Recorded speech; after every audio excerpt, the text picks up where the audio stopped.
Buenos días.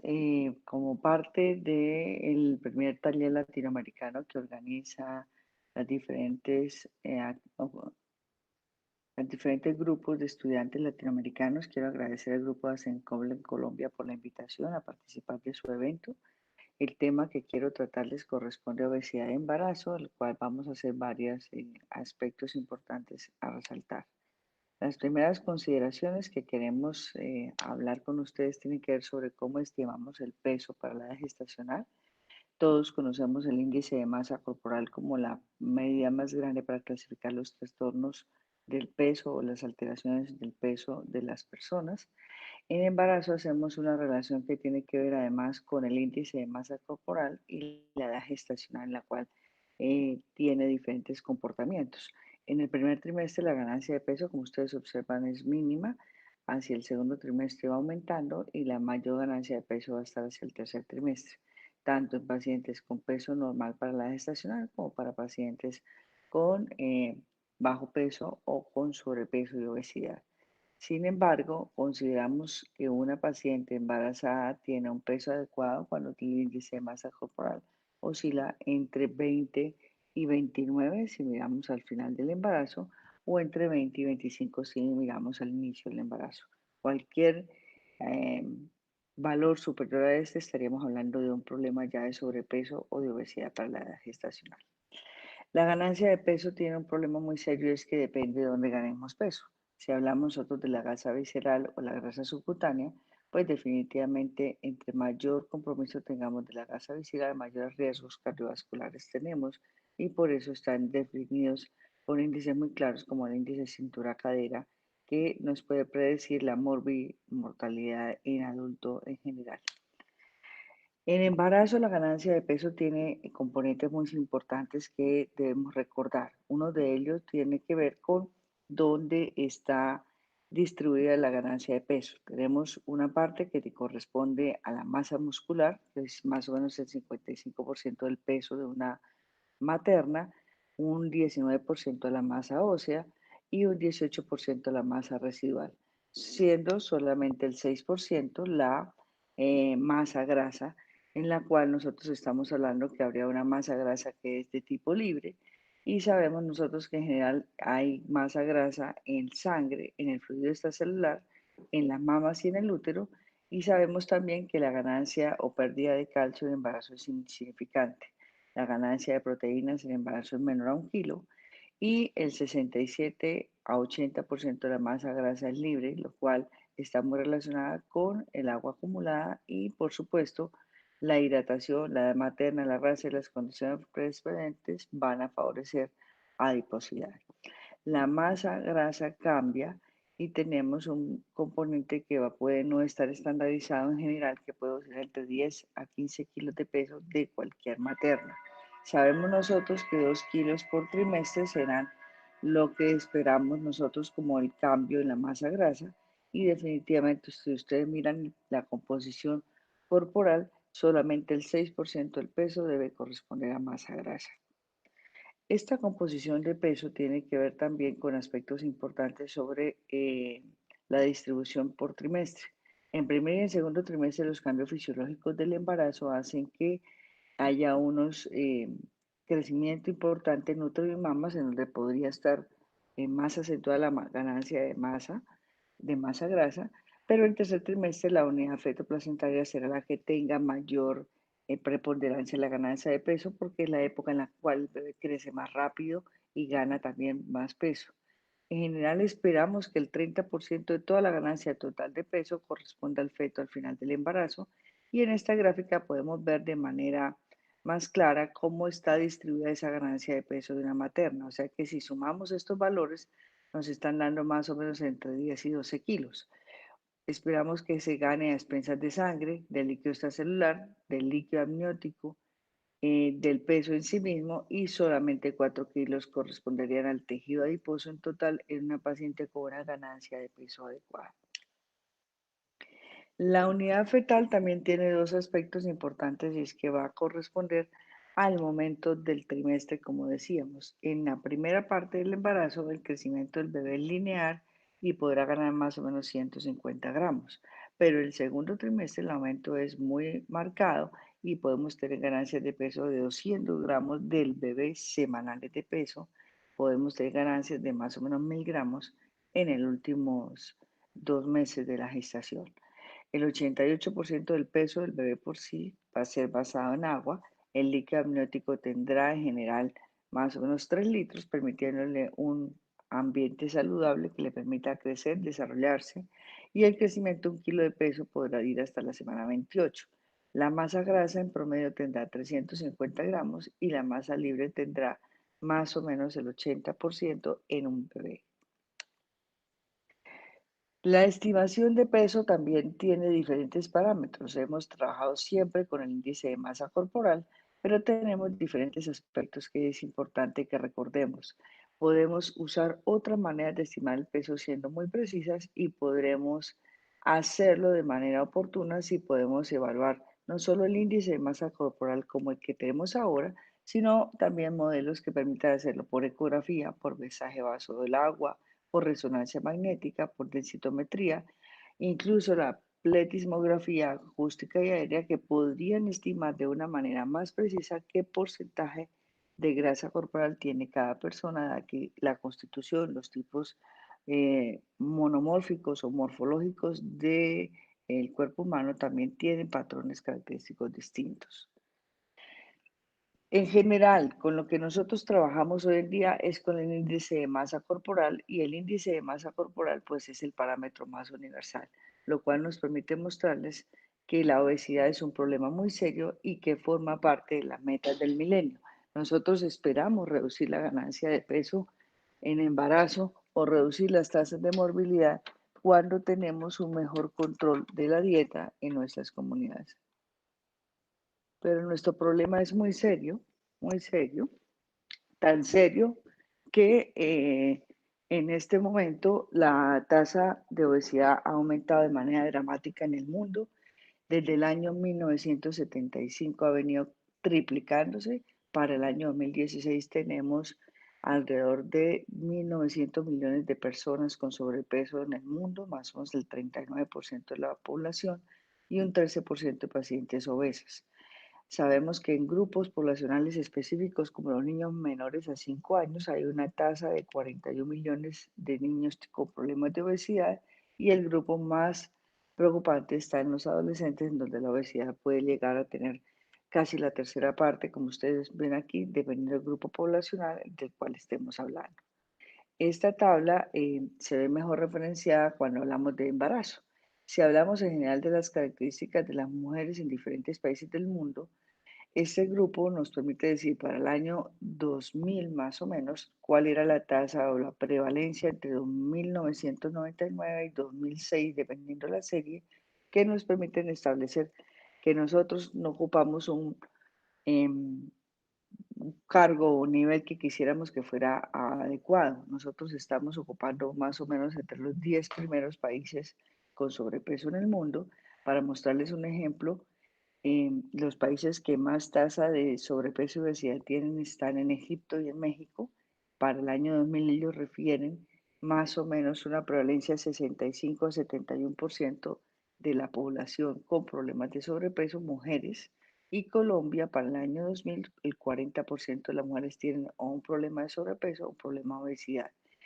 Para el año 2003, el país que menos tasa de obesidad tiene descrita es Argentina, curiosamente, y así pues tenemos diferentes grupos en los cuales estamos en un momento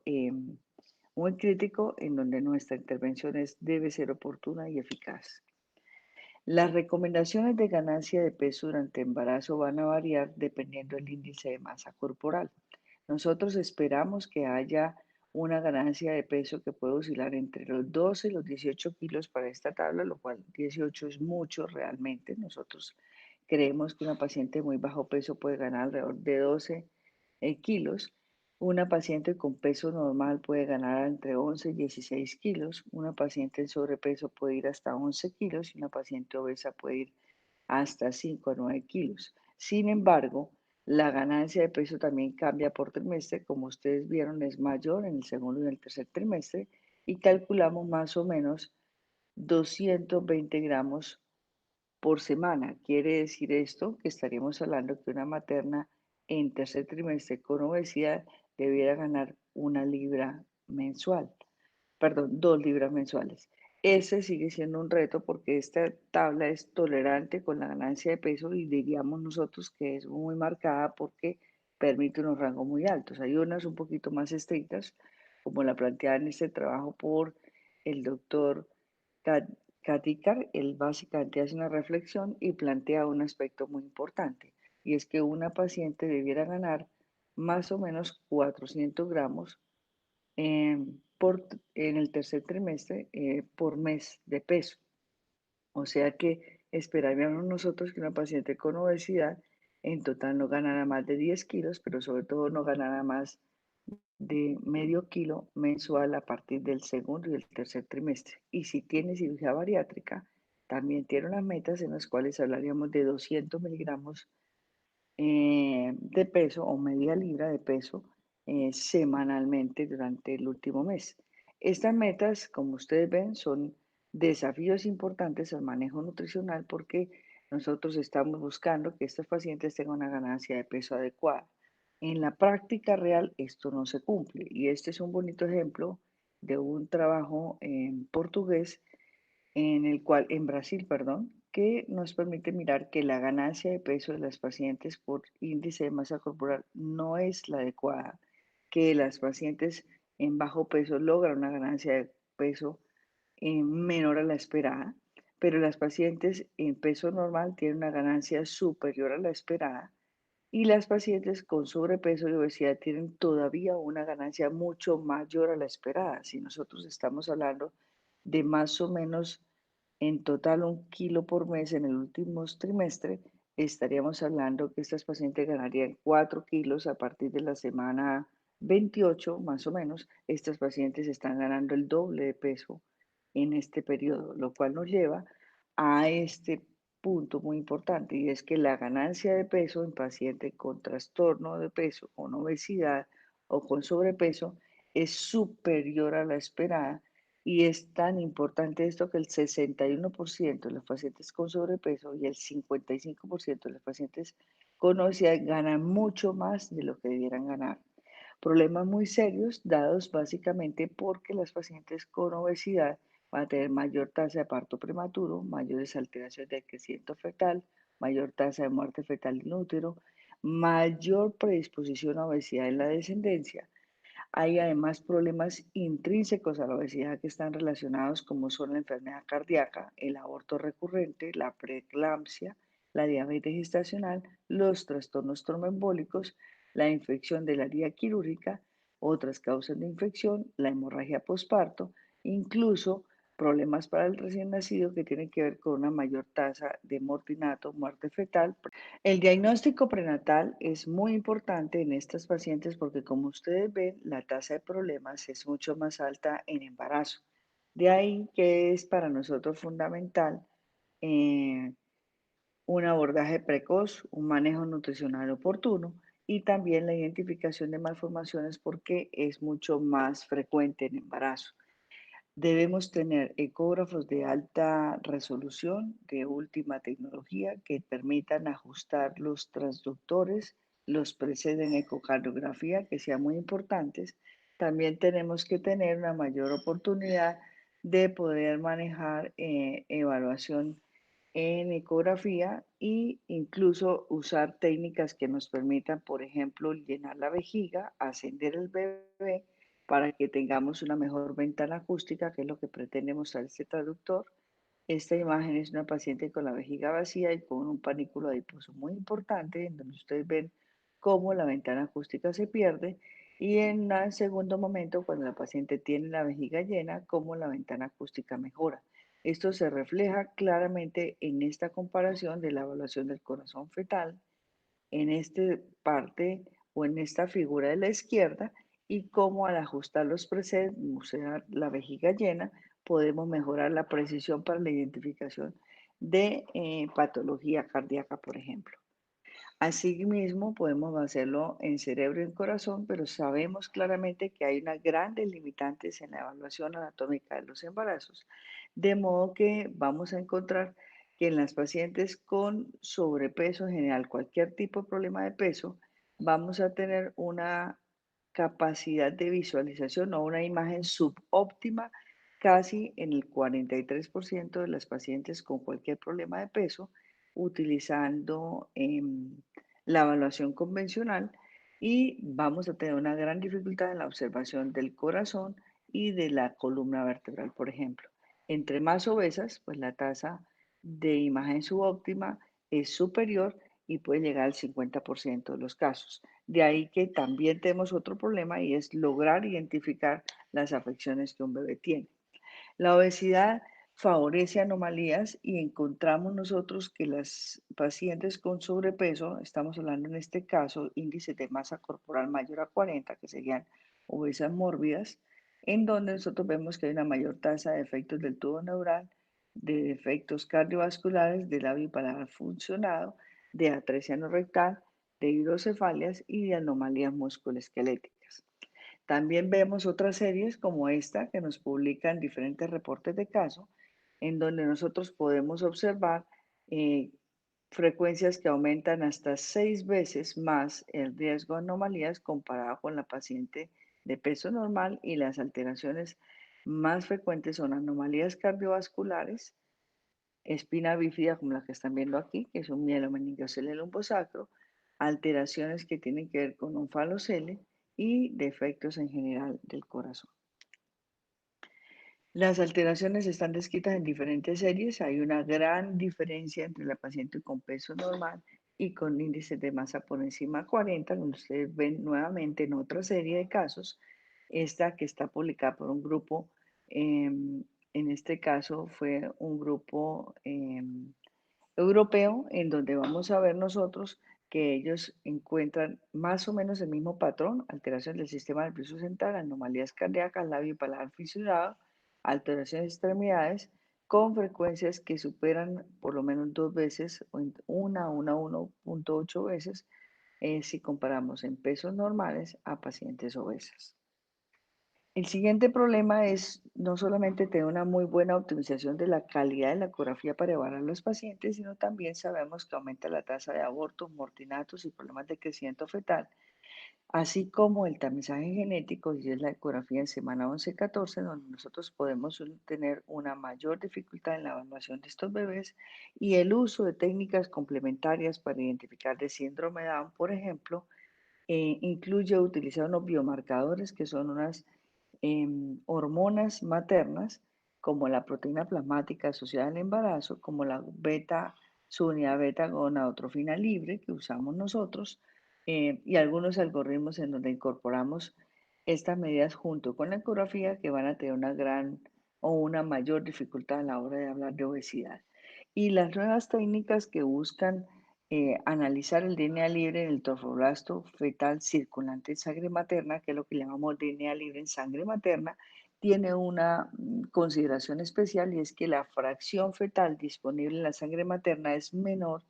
que la fracción libre dispuesta en sangre de una paciente sin sobrepeso, lo cual quiere decir que debemos utilizar técnicas de diagnóstico más tardías por encima de la semana 16 para la obtención de la